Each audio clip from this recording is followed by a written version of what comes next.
Dorothy Love, and you're not married? Mm-hmm. And you're not married? No, I'm not, Groucho. I should think with a name like that, you'd be working on husband number 15 by this time. Are you married? No, I'm not, Groucho. Well, then I pronounce you man and wife. First kiss her, and then you start handling over your paychecks. George, bring out the next contestant. Jumping the gun a little bit, Mr. Marx. I'm Dorothy. Where do you hail from? Peoria, Illinois. Peoria, That's right, That's a down big on the beer river. town. That's a big beer town. That's the isn't it? biggest And industry Ed, where there. are you from? I'm from Milwaukee, Wisconsin, Groucho, also a beer town. That's an even bigger beer town. Why, you two were made for each other. You've both been weaned on beer. All you have to do is get your heads together. I now pronounce you Schlitz and Budweiser. This is so sudden. Is that what you said? Yes, that's true, yes. Dorothy, do you have a job?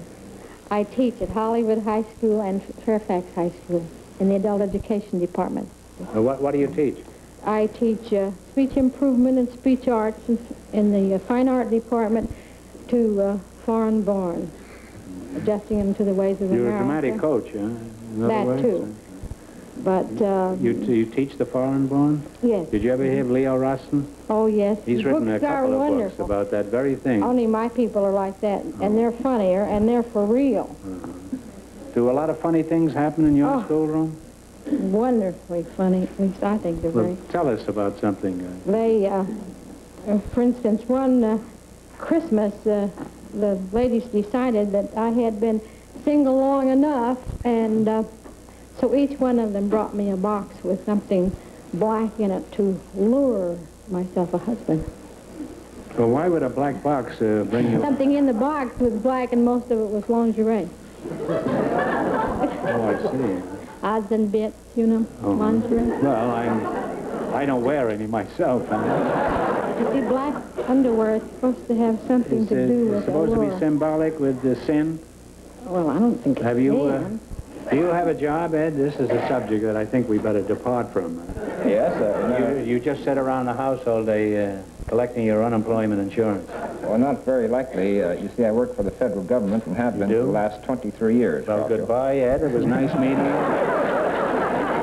I'll send Fenneman out. Now, what do you do for the government? You just rob them, the same as everybody else? Well, I'm in a delightful position where I help people get money, Groucho. You do? In the sense that I manage the United States Social Security office in Hollywood. Oh, you mean you're the guy who someday is going to give me my Social Security? Well, I hope so, because my office takes care of Hollywood and Beverly Hills, Well, Groucho. could you give it to me now so I can get my laundry back?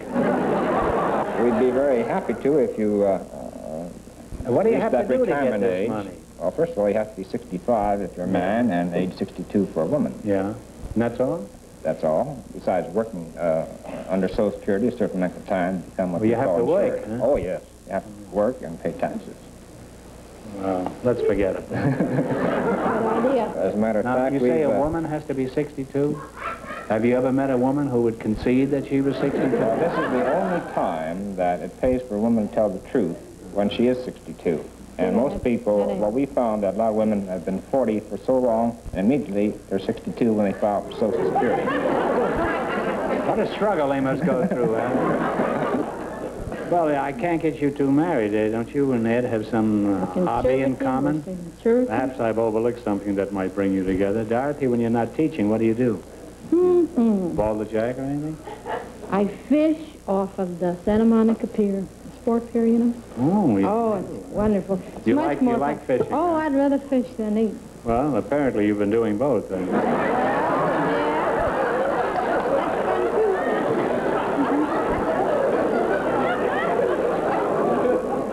I don't want to get personal, Dorothy, but aren't you just a teeny-weeny bit overweight? Well, I say teeny weeny. I say 10 pounds, or 12, maybe 15. 15? Yes, I admit it. Well, why is that? Can't you stick to a diet? Or don't you want to be thin? Oh, I don't know. I have a lot of fun this way, and I'm awful busy.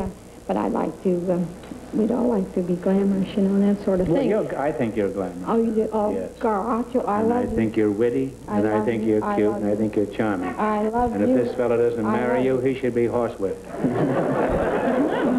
Why can't you stick to a diet?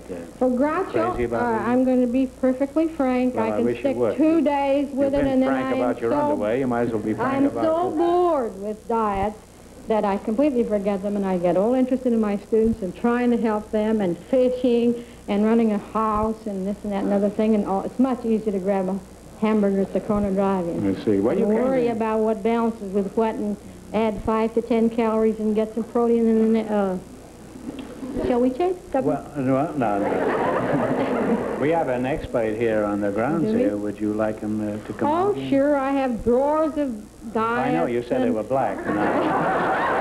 Those two. Dr. Fenneman, would you come out in a minute? Those two. This is old Dr. George. No, he's not a doctor. You do for sure? Yes.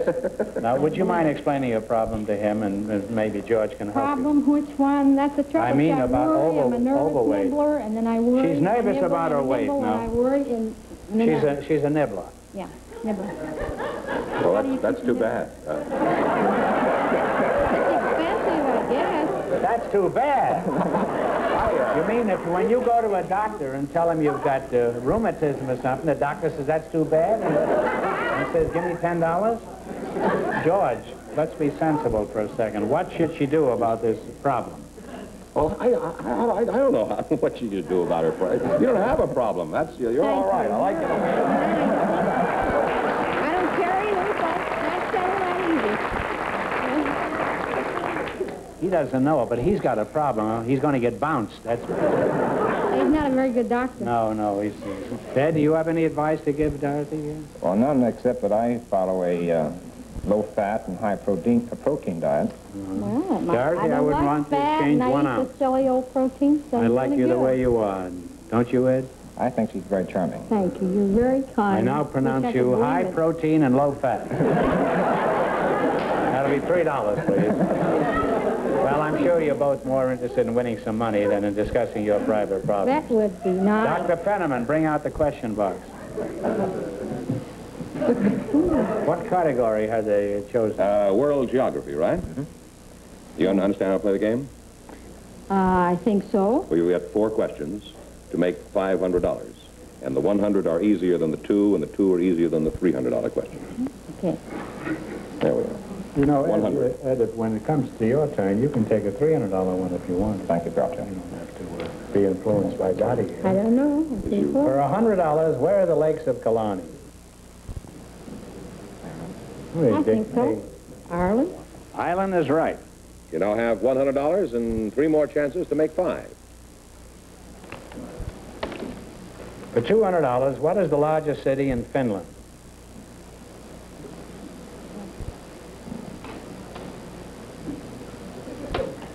Come on, kids. I'm afraid I don't know the answer. Well, it's Helsinki. Another $100 question.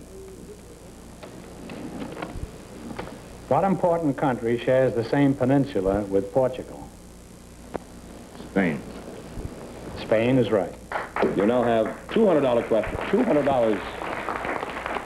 You have 1 more question left to make 500. And that's what I was getting at there. $300 question. For $300, Florence, Italy is on what river? Talk it over. The Po? No, I'm sorry. It's the Arno, A-R-N-O. So You wound up with $200. sorry you didn't win more. Congratulations anyway, and thanks for coming down. It was fun having you here. Thank you very much, Groucho.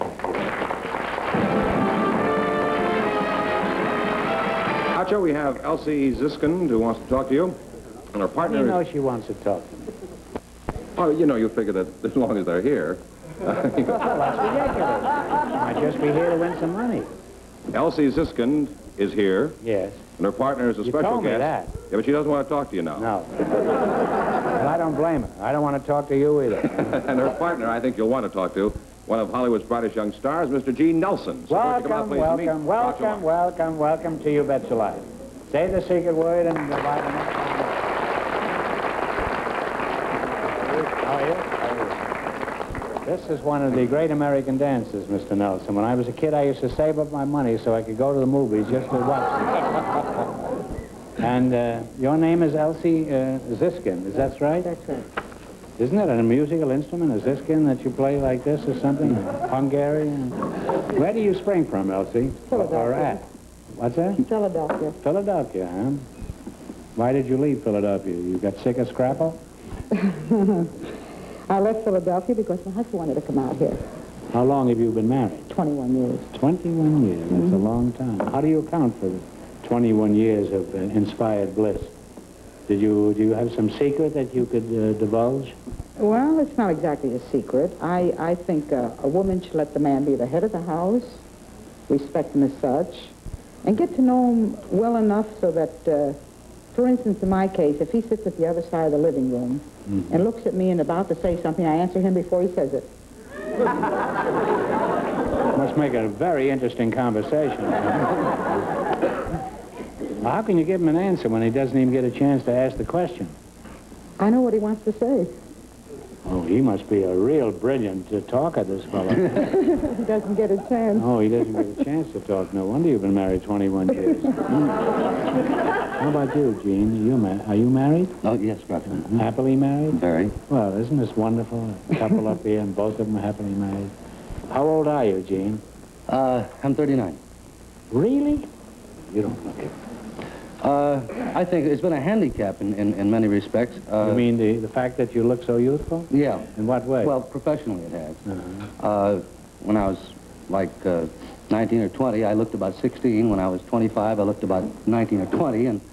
And consequently, when the casting directors in the various studios, they hire you for a part, and you say, well, I'm 25, and they look at you and say, we're not doing teenage pictures today, you know. Oh. And but I'm gaining on it now. Oh. And now I'm getting... I have a similar problem, you know. When I was 18, I looked 80. Elsie, do you have a job, or does housework keep you busy? No, I have a job, Groucho. I'm a waitress at Lenny's of Beverly Hills. Oh, the delicatessen. I go there frequently. Haven't I seen... I've seen you at Lenny's. Huh? Yes, you have. If you're the one I'm thinking of, I've waited on you many times. Elsie, would you say I'm a good customer, or am I the complaining type? You're the complaining type. In what way? I don't complain every time. Sometimes You complain. when I stagger out of your place, I'm too sick to complain. What do I complain about? You The complain food? about everything. You Well, complain what? about What, the air then? conditioning. It's not on right. It's too hot or it's too cold. I had the air conditioning on rye, you say? And then sometimes you complain about the boys rattling the dishes. That's about- true. There's no place like a delicatessen for rattling dishes. Well, in other words, Elsie, you'd be glad if I didn't come in there at all. Is that what you're driving at? Just tell me, you know. No, I wouldn't say that because, I can go to the entree cafeteria. It's much cheaper across the street. No, I like to see you, Groucho, because you're not cheap. I'll take care of that the next time I go in. Well, Gene, let's get back to you. What about him? Is he a liberal tipper? Not bad at all. What do you mean by not bad? Well, there is... Let's say you had a check for $2. What does he leave under the chopped chicken liver, which obviously he doesn't eat? Well, I think he'd leave a $50. $50? Well, that's a big tip, isn't it? Average. Really? Mm-hmm. Gee, I've been leaving a dime for years, and I think... Gene, do you ever do any teaching? I know you don't run a school, but do you ever take any brilliant pupils and work with them? Yeah, sometimes. Are you asking for yourself or for somebody else? No, I'm a great dancer. I don't need any lessons. Oh, I see. Now, the fact is, when I found out you were going to be in the show tonight, I arranged to have a very talented little girl up there, hoping you could teach her a few steps. Now, would you be interested in a beautiful girl around 19? Yeah, I think so. No, the fact of the matter is, it's my daughter, Melinda. And, Melinda, come out here for a minute, huh? Quick, before he changes his mind. Hello, Melinda. How are you? Now, would you mind teaching her a few steps? Well, I'd be very happy to. Would you need any music to... Yeah, a little... Well, then you don't want this orchestra. Huh? If you say so. Well, I've heard them. I've had the disadvantage over you. What kind of music would you want? Well, Once you start off a little vamp will be all right, you know. Just a vamp? Have you got a vamp over there you're not using, Jack? An old one, you know. An old vamp, huh? All right, excuse us. Melinda. Melinda, your father tells me you can dance. Is that true? Well, we're going to find out right now because I'm going to test you out on a couple little things. Now, you follow me, all right?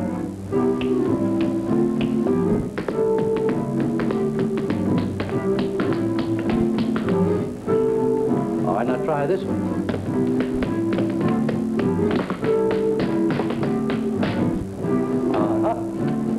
All right, now let's try this one.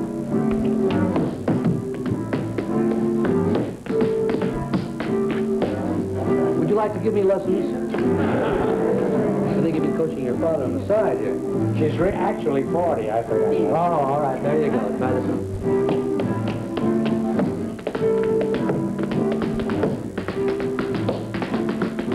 What else would you like to do?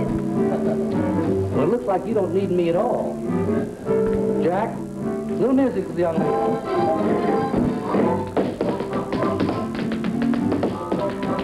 May I join you?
Weren't they wonderful to make up a routine like that just on the spur of the moment?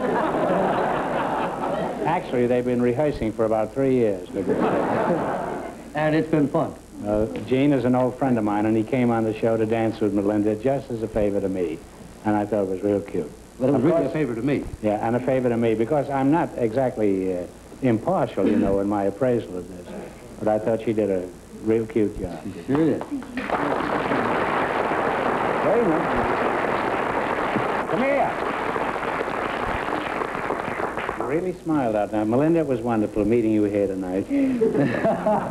I'm not sure that I'll ever see you again until you need help with your homework. So I think you know you've got to go to school tomorrow. Now you go home and go to bed, and when I get there, I'll tuck you in and put the cat on your head where he usually sleeps. Okay?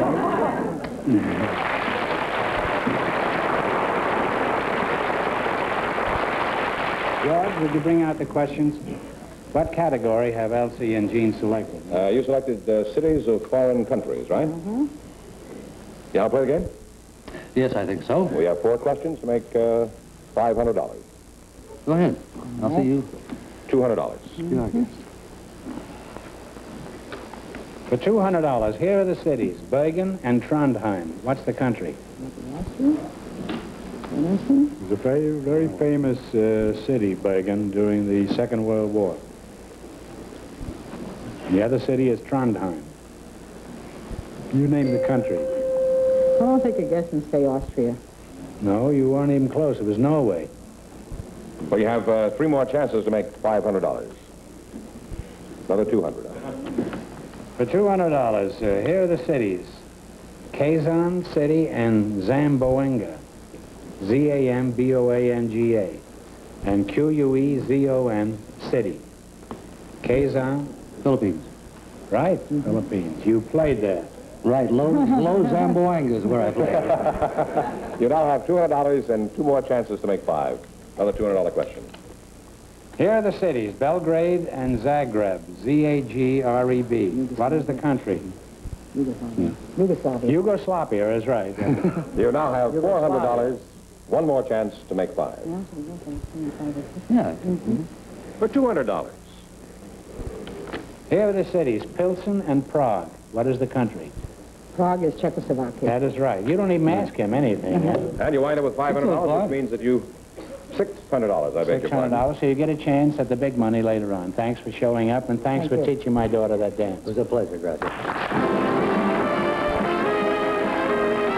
George, here's the big question. Who's going to try for the big money? Elsie Zeskind and Gene Nelson earned $600 in the quiz tonight, so they get a chance at the big money right now. Well, congratulations, and pick a number for a total of $10,000. One of you pick a number. What's your lucky number when you shoot dice? 8. Give him an 8. Not when I shoot dice. That's 8 from Decatur, isn't it? Yeah. Now, what's your lucky number? I'll take a lucky 7. A lucky 7, yeah. All right, now one of you spin the wheel. And if any other number...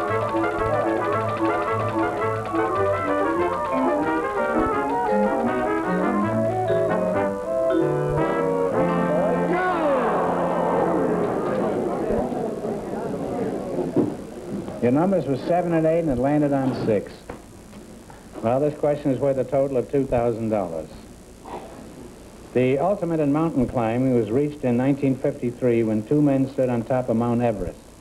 One of these men was a Sherpa guide named Tenzing Norgay. For $2,000, who was the famous British climber who accompanied him to the top? His name was in headlines for weeks afterwards. And if you don't know, guess.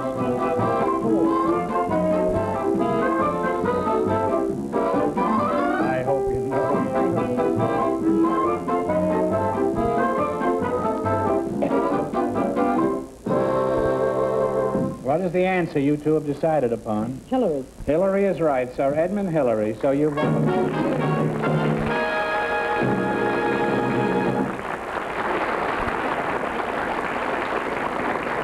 You have the right answer, and it's a pretty tough question. And so you win a total of $2,000. And what are you going to do with all your money? Well, I think I'll buy myself a new wardrobe, and whatever I have left over, I'll buy my husband a suit. Oh, good. Why? Is he walking around in his underwear? What are you going to do with your swag, huh? Well, I think I'll probably give half it to my favorite charity. Oh, you mean Melinda? Of course. Oh. And the other half I'll probably put in a fund for my son for... How old is your son, Gene? He's 12. 12? Mm-hmm. Oh, it's too bad. Melinda's 13 and a half, you know. Perhaps we could work out a dancing act between them. However, we can take it under consideration. We don't have to make a decision right this moment. No. Well, anyhow, congratulations and thanks for being with us. And the dance was just charming. Thanks very much, gracias.